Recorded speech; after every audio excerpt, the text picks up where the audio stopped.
National Urban League presents Emerging Voices from the Pandemic. Students speak out.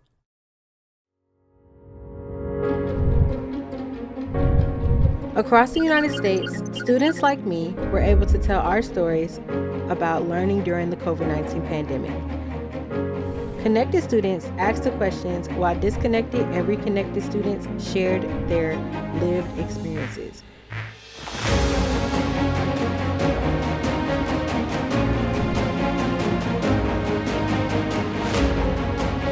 There's a lot to learn from us. Are you ready?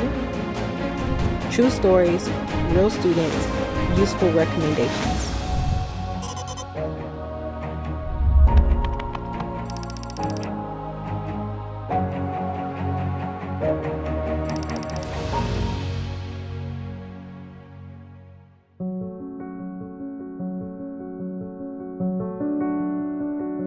How do you identify as a disconnected student?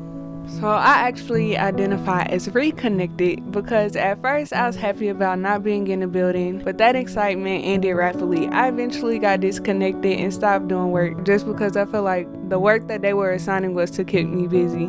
Normally I'm always one step ahead of the program, but this year I felt defeated and lacked motivation. What do you think would help you stay engaged with school? I think one thing that would help me stay engaged in school is having printouts available, like worksheets and stuff, because staring at a computer all day does not help keeping me interactive.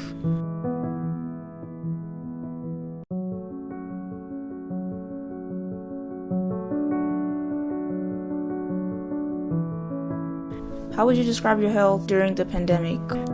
Mentally, I would say I was drained. Emotionally, I think I was alright. And physically, I just didn't let it show. But I was drained mentally.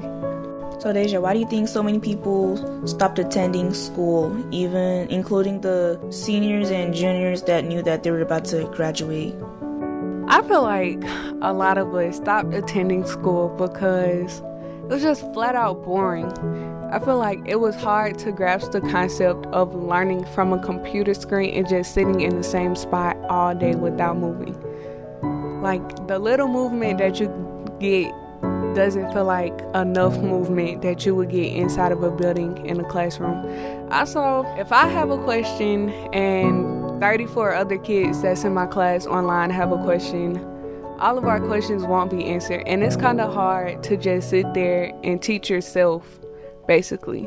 Yeah, I feel that too, because for me, I feel like having the same routine over and over and over again, it just gets tiring. So I feel like most people that basically like quit, they just were tired of the same old routine every single day. Is there anyone that you can talk to about your mental health? So when it comes to my mental health, I always typically tend to talk to my sister or my best friend. Those are my two main people that I go to because I know I can trust them and rely on them. Is there anyone at school that you were able to talk to, apart from your friends, maybe a teacher, a counselor? I would talk to one of my teachers. Her name is Miss Snotty, and she was my 10th grade geometry teacher. And I would talk to her about life, basically, about where my next steps would be, how I can move forward in different situations and not just be stuck. She's an open-minded person and actually takes the time out to sit there and listen to your situation. How do you think your teacher might feel if she found out that you were not able to graduate?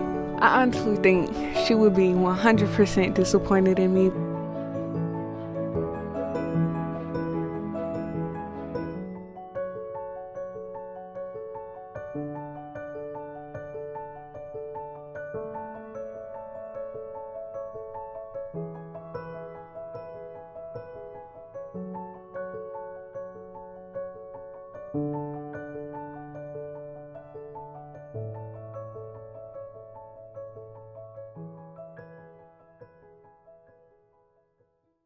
So what advice would you give to teachers to help understand the students that are not joining the meetings?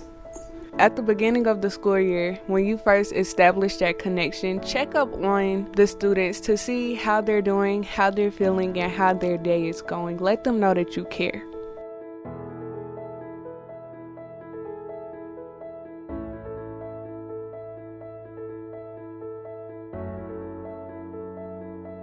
So, Dasja, what do you think schools could have done differently last year with the online learning?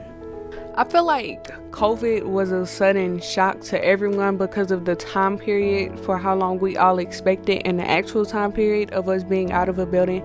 I feel as if once August came back around, they could have been more prepared and ready for us as a whole to be engaged with them and not just all of a sudden, oh my God, school is back in next week and we don't have anything planned. Like, I would say they could plan their lesson plans better and do more engaging activities with us online.